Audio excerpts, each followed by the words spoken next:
Right now in Good Morning America First Look, Seahawks pummel the Patriots from an early lead to a flawless defense that held the Pats scoreless until late in the game. The biggest moments from the long-awaited rematch and the celebrations across the Emerald City overnight. The desperate plea for Nancy Guthrie. We beg you now to return our mother to us. We will pay. The latest on the investigation into the 84-year-old's disappearance as the search stretches into its second week. President Trump on the record, taking credit for the economy as he continues to push for voter ID legislation. Plus, lawmakers finally get access to the unredacted Epstein files as victims make their voices heard during the Super Bowl. Upset on the slopes, the devastating end to Lindsey Vohn's Olympic comeback.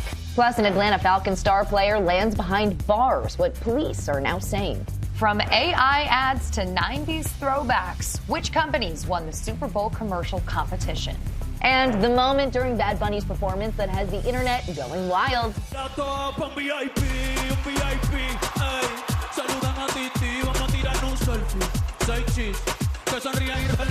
From ABC News, this is Good Morning America First Look. Good Monday morning, everyone. I'm Hannah Batam. And I'm Sophie Flay. We begin with celebrations overnight in Seattle. Crowds flooding the streets of the Emerald City after the Seahawks' resounding victory over the New England Patriots. You know those celebrations will be going all week long. Fireworks erupting from the city's iconic Space Needle as the Super Bowl 60 victory party went well into the night. Overnight, the Seattle Seahawks dominating the New England Patriots to become Super Bowl champions. The Seahawks, Super Bowl champions for the second time. 11 years after their narrow loss at the hands of Tom Brady and Bill Belichick's Patriots, the Seahawks denying New England a return to the winner's circle. We believed in each other, we loved each other, and now we're world champions. A defensive game from the start. Seattle scoring 3 field goals in the first half as their dark side defense held the Pats scoreless. From 60. And he knocks it in. The Patriots wouldn't get on the board until the fourth quarter when it looked like they might be sparking a comeback. He's got it!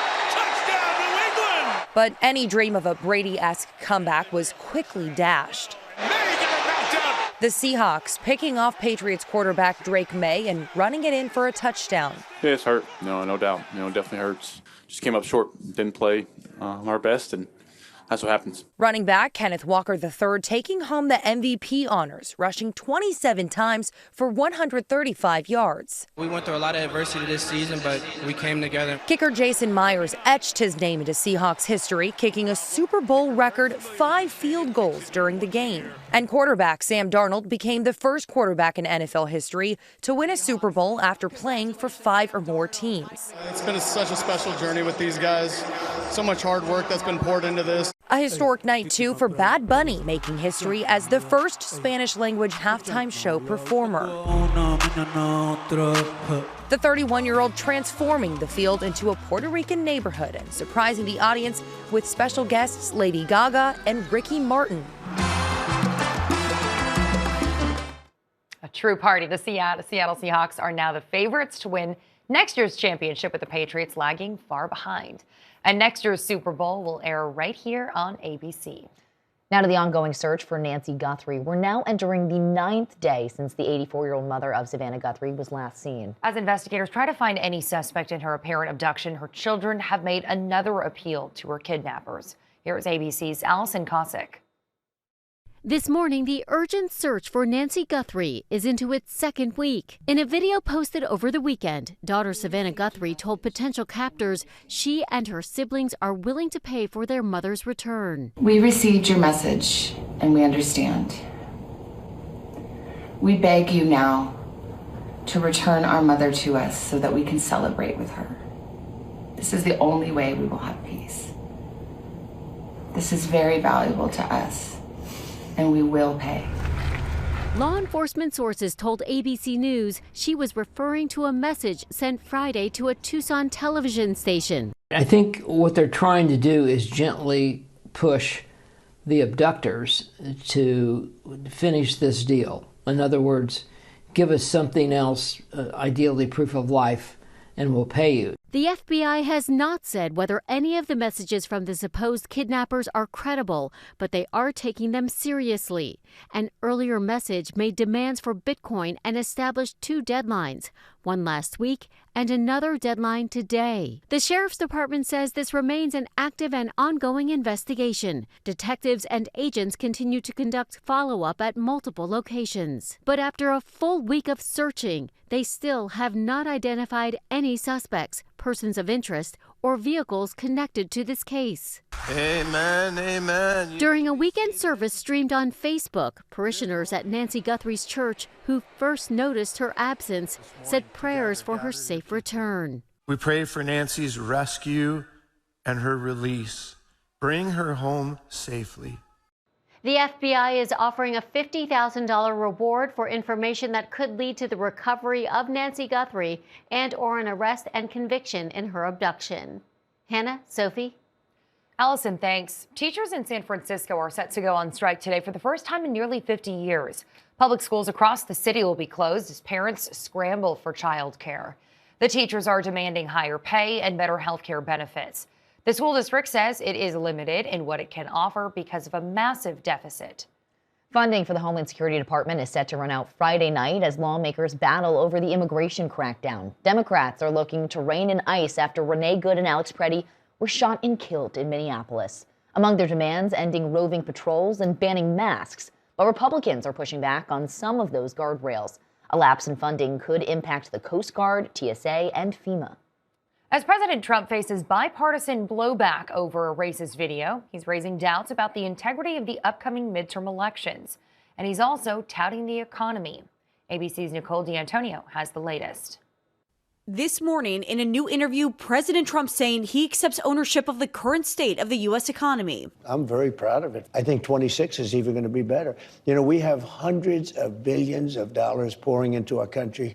Actually, trillions. Recent polls show that a majority of Americans aren't happy with the president's handling of the economy, with just 36% saying they approve of the job he's done. But Trump insisting his economic policies are working. When can Americans expect those prices to come down? Well, they've already come down. I think you've seen, Tom, when I took over, eggs, poultry, all these things were through the roof. Trump also once again urging the passage of the SAVE Act, which would require proof of citizenship to register to vote. We need fair elections. We need elections where people aren't able to cheat. Democrats raising the alarm. I think if he intends to try to subvert the elections, he will do everything he can to suppress the vote. Meanwhile, fallout continues over a video Trump shared on social media over the weekend, depicting former President Barack Obama and wife Michelle Obama as apes. Politicians on both sides of the aisle widely condemning the video as racist. The president says he won't apologize and shifted the blame to an unnamed staffer who he claims posted the video. Whether it was intentional or a mistake,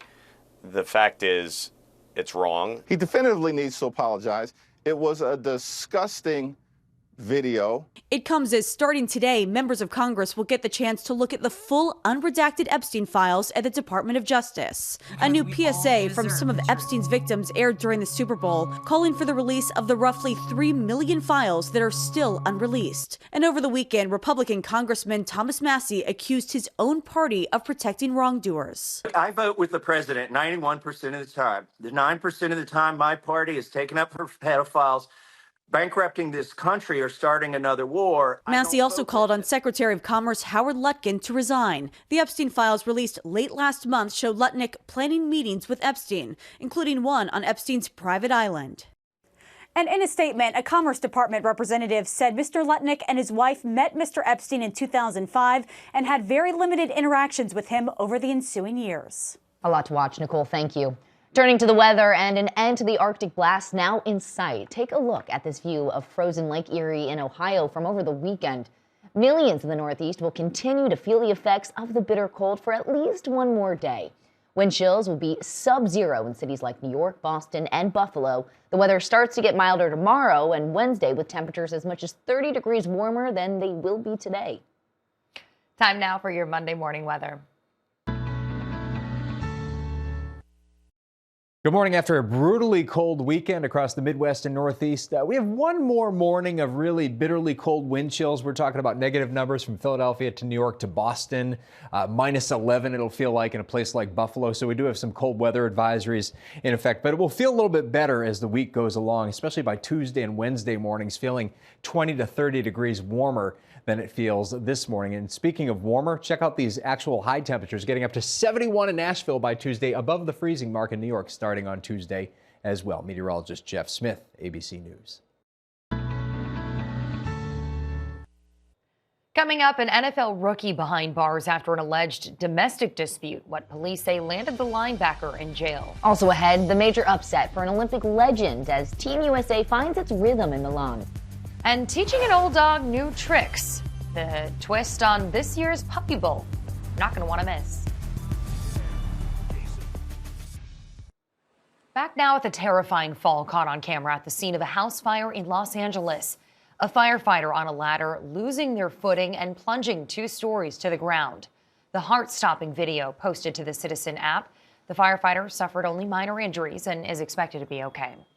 A former first-round NFL draft pick is free on bond after being charged in a suspected domestic violence case. Atlanta's James Pierce Jr. faces 5 felonies. Police in Florida say the alleged victim is his former girlfriend, Los Angeles Sparks forward Rickia Jackson. Police say he was arrested after crashing his car during a chase. A weekend of highs and lows at the Winter Olympics. While Team USA managed to bring home its first gold medals of the Games, Lindsey Vohn's comeback ended in tragedy just seconds into her downhill run.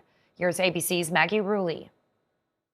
Heartbreak for Lindsey Vonn on the Olympic slopes. 41-year-old Vonn racing in her 4th Olympics. But just a mere 13 seconds into the downhill race, she crashed. You can see here her pole hitting the gate. Vonn, heard screaming in pain, was airlifted off the mountain and later underwent surgery for a fracture in her left leg. This race was set to be her comeback moment, even after tearing her left ACL just last week. We spoke with Von's teammate, Sam Morse. He calls downhill one of the last gladiator sports. It looks like Vonn maybe nipped her pole on one of the gates. If you're planted on the ground, that's one thing. You can usually kind of use your core and rotate it, but she's in the air, and it's really hard to correct that. Vonn won gold in this event at age 25 at the 2010 Olympics. And today, 16 years later, her teammate, Breezy Johnson, became the only other American woman to do the same. And in figure skating, the USA gliding to gold in the team event. Tied with the Japanese team going into the final skate, it was all up to the US's superstar, Ilya Malinin, known as the Quad God,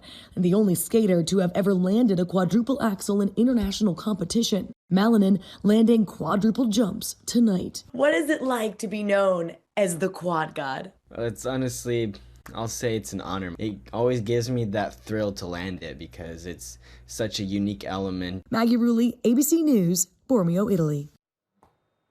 Coming up, from AI to 90s throwbacks, which companies won the Super Bowl commercial competition? Also ahead, a brazen burglary of a jewelry store caught on camera. How the thief got inside. Back now at the break-in from above in California. Surveillance video shows a burglar dropping through the ceiling of this jewelry store in Woodland Hills early Saturday. Police say the thief got away with about $50,000 in merchandise. Suspect is still on the loose. A South Korean cryptocurrency firm mistakenly gave away more than $40 billion in Bitcoin, but they quickly clawed it back. The company said it meant to send customers less than $2 each as part of a promotional event. After realizing the error, they restricted withdrawals and recovered nearly all of the funds. It's quite an expensive mistake. Well, for the first time, a spot during last night's game topped 8 figures. And considering some of the big celebrities in those ads, the actual cost was likely much higher. Here's Dana New to break down how that money was spent. Rich party! With around 130 million people watching, Jen Spark, give me the day off. Super Bowl advertisers competed Sunday night for an evening with a rare opportunity. This is one event where you can get them to watch the commercials. There's no skip ad button. For Insight, I spoke with marketing consultant Alan Adamson, who entered this field about 3 decades ago, long before 30-second commercials were creeping over the reported $10 million mark we saw this year. I'm on row. Overall, Alan says there were 2 main industries dominating the breaks this year: AI and, as you just saw tennis great Serena Williams vouching for, weight loss medications. And when it comes to the latter, The benefit of those is the product really does work and makes people's lives different. So you may not need to do much explaining. Isn't that your girlfriend? Of course, there were many commercials with more than one celebrity. This Duncan Good Will Hunting spoof featured Ben Affleck, Tom Brady, and I think 1 million actors from 90s sitcoms. Yes, Wi-Fi finds a way. And how about some more 90s? Xfinity united the cast of Jurassic Park simply by fixing the island's internet. Lots of these ads are entertaining, but there's an old ad phrase that was many years ago, it ain't creative unless it sells. Please. Meanwhile, the New York Times ranked this Squarespace ad as the #1 commercial of the night, as actress Emma Stone continually smashes laptops when she sees that EmmaStone.com is already taken. If you need to attract people that really want to get the Danny New brand and they're concerned that it's going to be taken by Danny Old, you better pay attention to Emma. I'll be right back. Exactly. And guys, Alan also noted that to him there appeared to be a lot fewer automobile commercials this year, but we did have one from our parent company Disney where Baby Yoda is pulled by a group of tauntauns, so that's transportation. That's something. Yeah, there you go. Danny, thanks. Coming up, details on the surprise wedding during the Super Bowl halftime show. Plus, the critters that called the game before the teams even took the field.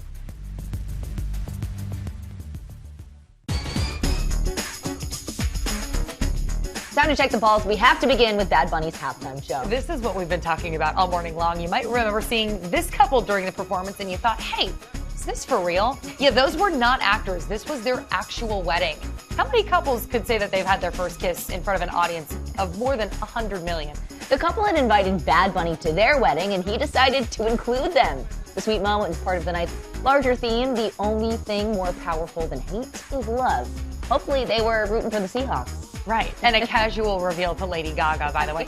You know what? This will be an incredible story they will have one day to tell their kids, grandchildren. Oh, by the way, yeah, and mom and dad got married at the Super Bowl. Historic. Incredible. Next to the Positively Perfect Puppy Bowl this year. Team Fluff barely beat out Team Rough to win the Lombardi Trophy. The drive of the day went to Benito on Team Fluff, but it was Boba, a very good boy from Team Rough, that was crowned most valuable pup. There was also a special halftime show for senior dogs this year with Team Oldies taking on Team Goldies.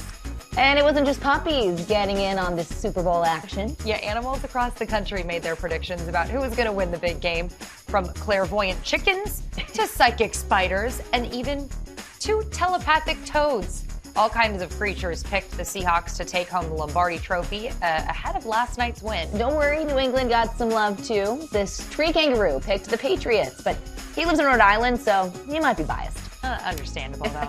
And finally, from the Super Bowl to a superb owl. Meet Sir Hoots-a-Lot, a great horned owl that was rescued after he was found injured on the side of the road near Washington's Puget Sound. Yeah, authorities say Hoots-a-Lot is now on the mend. What if there was a cruise that felt like no other? A cruise created by foodies, for foodies. One chef for every 10 guests. Every meal prepared to order, and every plate a personal discovery. Welcome to the world of Oceania Cruises, the world's greatest cities and off-the-beaten-path secrets. One memorable bite and toast at a time. It's more than a feeling. It's more than a cruise. It's Oceania Cruises. You've got a Pepto predicament, Ace. You overdid it on the loaded fries. Undo it with Pepto-Bismol. When you have nausea, heartburn, indigestion, upset stomach, diarrhea. When you overdo it, undo it with Pepto-Bismol. We're in a volcano to test Finish Ultimate against tough burnt-on stains. Finish Ultimate breaks them down, cuts grease, and boosts shine for the ultimate clean, even on the toughest stains. Can your pad absorb everything and stay fresh? Always Flex Foam can. It's the only pad made with the flexible foam core that locks in blood and sweat while the top stays dry, keeping you up to 100% leak and odor-free. See what foam can do for you. Introducing Tylenol Extra Strength Liquid Gels. The #1 doctor-recommended pain relief brand is now at the speed of liquid. Because when pain strikes, care can't wait.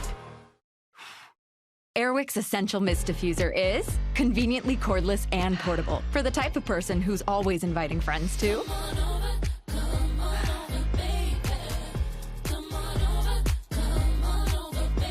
with adjustable fragrance levels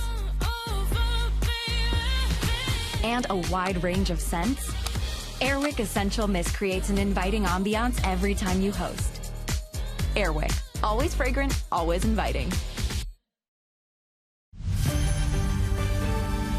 Checking more top stories, the Seattle Seahawks are Super Bowl champs. They used a dominating defense to beat the New England Patriots 29-13. Seattle's Kenneth Walker III ran for 135 yards and was named MVP, the first running back to win the award in 28 years. Breaking overnight, Venezuelan opposition leader Maria Corina Machado says one of 3 allies released from prison on Sunday was kidnapped overnight.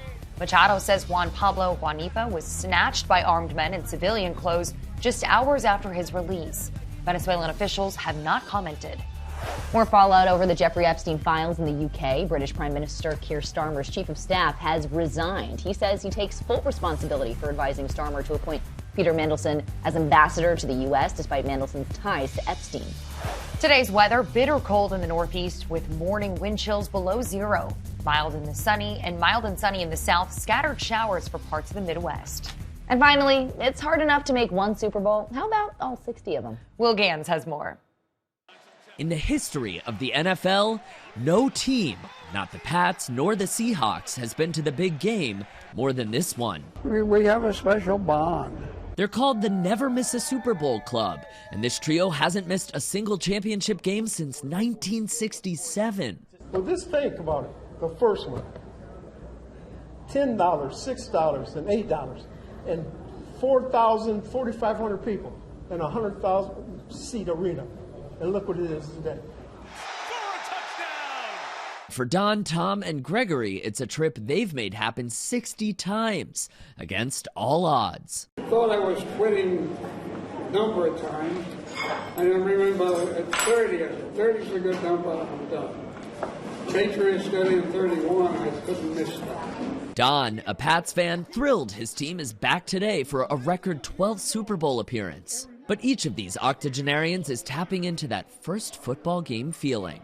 It was in my blood. Oh, I love football. It's just a fascinating game. But Super Bowl 60 might mark our trio's last appearance as a team. Well, I've had some health issues. Yeah, I'll be turning 90 in 4 months. I think it's time.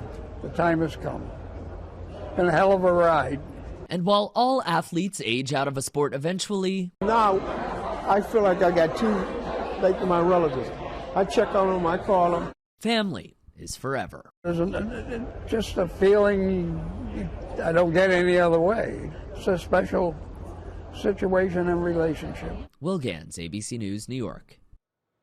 So sweet to see their friendship. Absolutely, and an expensive club to be part of. Yeah, no kidding.